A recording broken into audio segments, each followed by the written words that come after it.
Good morning, good afternoon, good evening. It's your girl Sarah here again. Thank you for tuning in. This is the day that the Lord has made. We are going to rejoice and be glad in it. We are going to learn something today. And today I want us to discuss a topic on how to build capacity. Yes, building capacity. That is the topic that I want us to learn today. And I want us to see, like, in various areas, we need to build capacity. There is something that God is looking in us before He releases what belongs to us. And sometimes we are praying, sometimes we are looking, sometimes we are waiting, and we are wondering why is all this delay. And the problem is not with God. Most of the time, we are the problem, most probably, because whatever God is looking for us, the maturity or the capacity, the muscle that God is looking in us so that He can release what belongs to us is missing. It's just like you can't trust your 2-year-old child with cooking. You can't allow them to go into the kitchen and fix dinner for the family. That is not possible at all. They will injure themselves, they will burn the house, and it's gonna be chaotic. The same thing goes to our God. Our Father is a loving God. Our God is a loving Father. He loves us. He doesn't want to release things that will harm us along the way, that will hurt us in one way or another, in so many areas of life. I want, before we go further, I want us to go to the book of Luke 14, verse 28. I love the Bible. I love the Bible. The Bible is my manual, and it's actually the constitution that guides our kingdom. And I want us to read from the book of Luke, chapter 14, verse 20, verse 28 to 30. Let me read. I'm reading from New King James Version. For which of you, intending to build a tower, does not sit down first and count the cost, whether he has enough to finish it? 29. Lest after he has laid the foundation and is not able to finish, all who sees it will begin to mock him, saying, that is 30, saying, this man began to build and was not able to finish. Yes, the Bible here, Jesus was talking about how people want to, you want to do something, you want to get into a certain realm in your life, but you have not sat down and really, really calculate the cost that will take you to be in that place. That is same to our God. Have you wondered, am I the one who is not ready to grasp what God has? Of course, God has released everything that belongs to us. And most of the time, it is us who are delaying what belongs to us by not growing, or but by not maturing unto what God is looking for. Maybe you want to get married, maybe you want to be promoted at work, maybe it is in ministry, you want to run a certain ministry, but there are some hitches here and there in your life that is denying you that chance that God has already released for you. You want to get married, but as a girl, you barely respect anyone. You're full of attitude. You God will not allow you to go and mess a certain another human son life. You're a man, you want to party from January to December. You want to settle down with a girl, with somebody's nice girl, a church girl, a decent girl. That's not going to work. You need to mature up, boy. You need to mature up, to have the capacity to hold that girl, to be a husband, to know that now you need to settle down, to be to reduce your partying life and be a husband. Whatever you want to do, please mature up and see whether God will not release it. Actually, not release, because everything is already released. God holds nothing for us. Everything has already been released. It is either the demons that are denying us, and most majority of them, because the demons have no power. You know, in Luke 19, 10, 10, 19, we're told that the what? The scorpion and the snakes. Those are the demons that distract us day in, day out, are under our feet. We are told that the moon will not strike us by night, the sun cannot strike us by day. So, what is this? The demons have no power against us. It is us ourselves, most of the time, a huge percentage. I am not denying that demons are not involved to some extent, but in a certain percentage, we are the one who are denying us because we have refused to mature. We have refused to let go of some stuff that are holding us down. We have refused to let go of some of the characters that are not going well with what we want.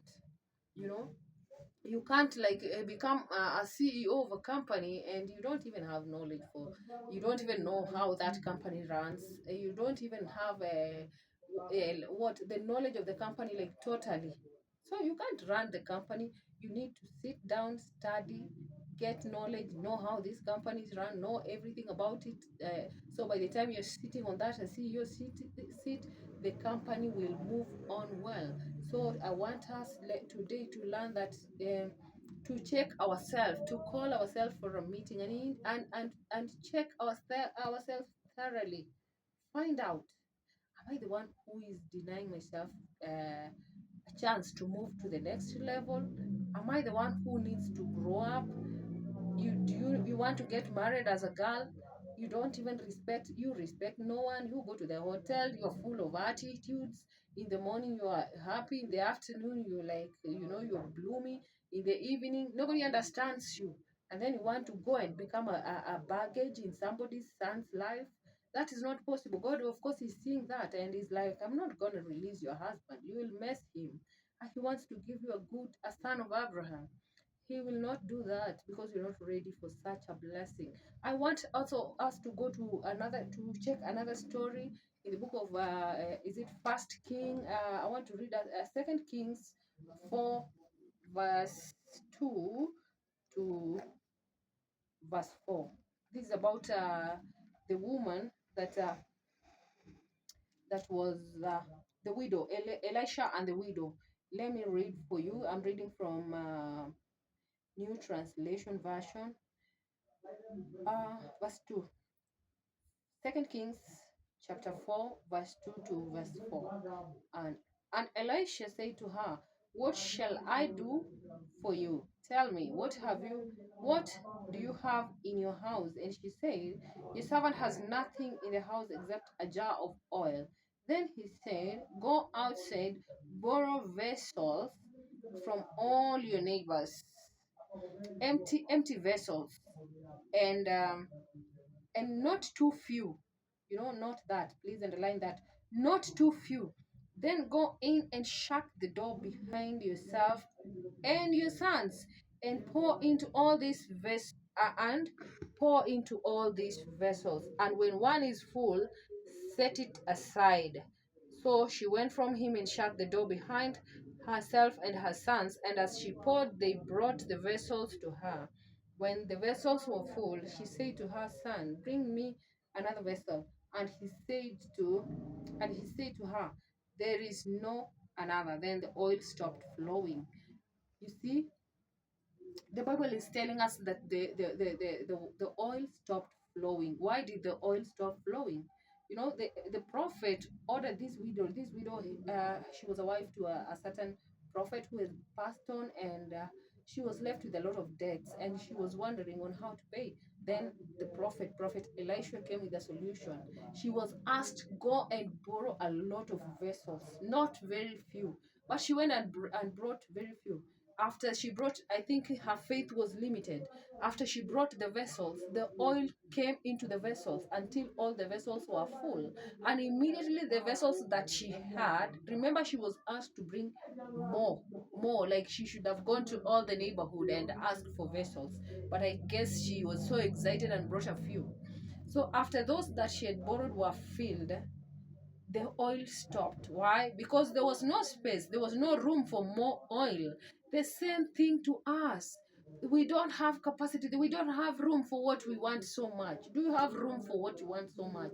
That thing that you want so much, that money that you want so much, do you have Do you have the integrity to handle that money? Do you have the knowledge? Do you even know what to do with it? We have seen in several times how these people who win lottery, somebody just out of blue, they have won a lot of million in dollars or in shillings, whichever currency, and then afterwards, after a few years down the line, not even years, just a short time, and this person is totally poor. Like they have nothing to show for it.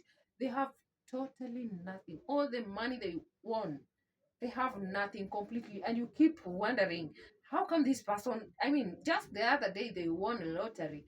Just the other day they won a jackpot. But now they are so poor. They have nothing, completely nothing. Why? Because they did not have capacity. Their intelligence, their integrity, their knowledge, and everything. They didn't have the capacity to hold that such a lump sum of money. And that's why God wants us. We are told that our God is a God of glory to glory. Our God wants us to mature from one step to another. So by the time you are trusted by higher things, you have the capacity to control them. You have the capacity to multiply them. Because if this person, for example, who won the lottery and a lot of money, if they had been building and they had some few coins before this huge lump sum came, most probably they could have known how to what to do with this money. But a lot of money came from nowhere and they were so excited and they didn't know to do with it. They just spread the money anyhowly. They spent the money anyhowly, and within no time they had nothing. So tonight, what am I saying to you? Build your capacity. Whatever you want so badly. Is it marriage? Is it promotion? Is it wealth? Yeah, build capacity so that by the time God is pouring that oil, you have enough vessel. There is room for it. I mean, you can't just like the widow. The oil was there, but the vessels were not there. God has our things already, but we don't have. We have refused to mature. We have refused to grow our capacity up to the level that God is looking for, so that we can be able to handle His blessings, the blessings that He has already released for us. So it's a challenge to you that build that what you want, build the capacity to hold it, build your muscles. Like King David, he was anointed while he was young, but God knew from that young age, he was just a young boy looking after the father's sheep. But God knew, I can't, this man cannot. Yes, he was anointed at that tender age, but God knew, I can't allow this man to sit on the throne right now. He had no capacity. So what did God do to him? He had to be passed in one step to another, building his muscle of leadership. By the time he was sitting on the throne, he was a real man. He was the leadership in him. He fought the bear, he fought he killed Goliath. He was really troubled by Saul for a very long time. And that in all that troublesome situation, God was building his muscle. He was building his capacity for leadership. So by the time he was sitting on the throne, he was a good, and he did well. He was a man after God's own heart. Why? He was a good leader. So God is looking for that thing, for that, that your capability of you holding what He has for you. That's what He's looking for. It sometimes we create delay with out of our own refusal to grow and to build and to build our muscle. Whatever you want, build it. You want to be a wife, just you know how you read books. There are books all over, you can read. Do you want to become a husband? There are books out there you can read. There are seminars. Get knowledge. Sometimes we're too spiritual and we just want to pray and we just want to read the Bible and pray and pray. We don't want to get other knowledge. The world, now knowledge is everywhere. We have seminars everywhere. We have books in every area that you want to go. Read, go for seminars. Build your capacity. So, and God will surely see that this vessel is vacant and I need to pour oil in it. Whatever you're waiting for, it will come to you. Esther was prepared as she was being prepared to go and to go before the king. She was prepared for 12 months. That is not it's not little. Not so many people have patience to grow patience to mature step by step. We want shortcut, we want easy things. We want to wake up one day and find everything. You want to wake up one day and go before the king. But that was not the case. Esther had to Esther had to build capacity. Like, she had to be beautified. She had to be prepared for 12 months. That's a whole year. It's not a little time.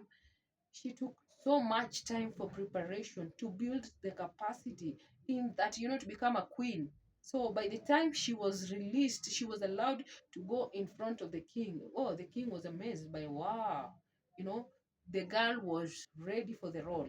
The girl was equipped for the role. And that is what God wants us tonight. That build capacity for what you want. Build capacity for what you're looking for. Some of us, you want children, and you can't even stand a small child beside you, leave alone saying hi to one.